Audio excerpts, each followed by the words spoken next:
Thank you for joining in. Let's also invite Punita Kumar Sinha, Managing Partner and Founder of Pacific Paradigm Advisors and Independent Director on several companies, on the show now. Punita, afternoon. I don't know if you were listening to our conversation. We were talking about industrials, defense, the entire Capex theme. And the order books are swelling. The companies are executing well. They've reported solid numbers over the last few quarters, and the stocks have been big wealth creators. The only problem is the stocks are very, very expensive. So what do? Should you buy into this entire Capex defense theme, or would you stay out of it, concerned because of the valuations? No, great question. Thank you. So first of all, I agree that infrastructure defense is a great place to be in India for many reasons. One, we are benefiting from the fallout from China. And so companies globally are looking to expand their footprint in India. So they are looking to partner with Indian companies, and Indian companies need to add more capacity. And the great thing is that our companies in India are under-levered right now. The balance sheets are generally healthy. Levels of debt are low. So there is the capacity to raise funds and financing this capacity expansion that is much required. So given this macro theme, I think there will be a lot more capacity that will be added in India over the medium term. And that means that these companies in the sector and space will do well. Now, of course, if you go back 10, 20 years, this has always been a theme that India infrastructure is very, very poor and needs to grow. But the companies somehow didn't have the right governance, or they were over-levered, and therefore they were not able to deliver the returns to shareholders. This time around, I hope it's not the same. I think the governance structures have improved, balance sheets are healthier, and there are many more companies to choose from. So I think this is a good space to be in, and I would say that another cheaper way, of course, the valuations are a concern, another cheaper way to play the Capex cycle is through financials. Because if these companies expand capacity, they will need financing, and the financing is going to come from the banks. So banks are actually a lower valuation play on this Capex cycle. And so that also could be a way to look at investing in this space. All right. Hi, Punita. Good afternoon. Well, that's an interesting comment that you're making, indirect way of playing this theme. From the banking lot itself, what would you go with? Would you go with, since I think you're leaning more towards value rather than growth, would you be still looking at the PSU banking names in comparison to the private names? Or would you go for a basket of both?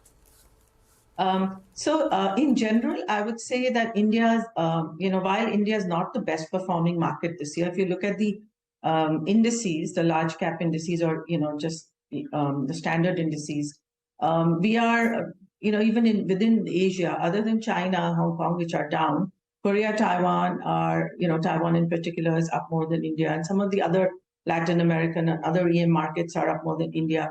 But within India, there is so many stocks that are up like over 40% year to date, 50%.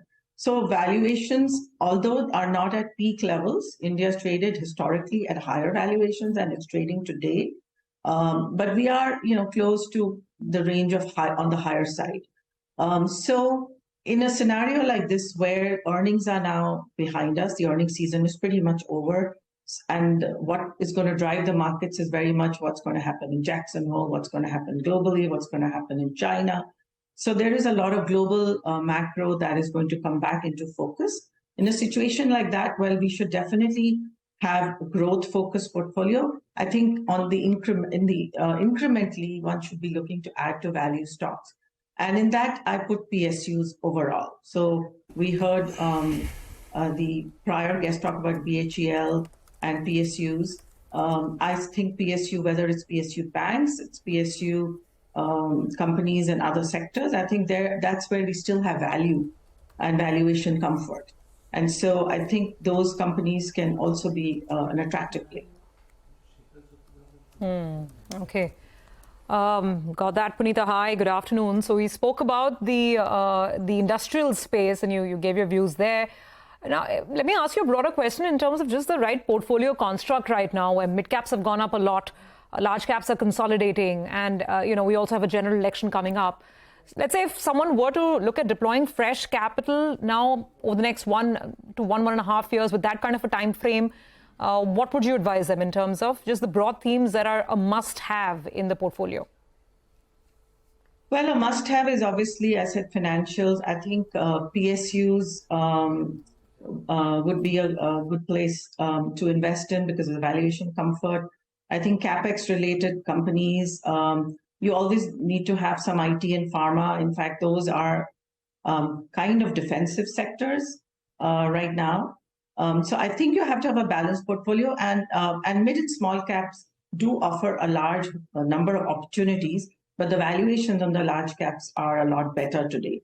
So I think you need to have a balanced flexi cap portfolio with some, but I wouldn't be rushing into mid and small caps. If there is any place you want to be in incrementally, I think you should look more in very stock specific names, including looking at some laggards in the large cap space. All right, Punita, which sector you think has already run its course? You know, it's time to pack your bags, move out of them, book some profits. Which one according to you? I wouldn't look at it sector-wise necessarily. I think within each sector, some stocks have run their course.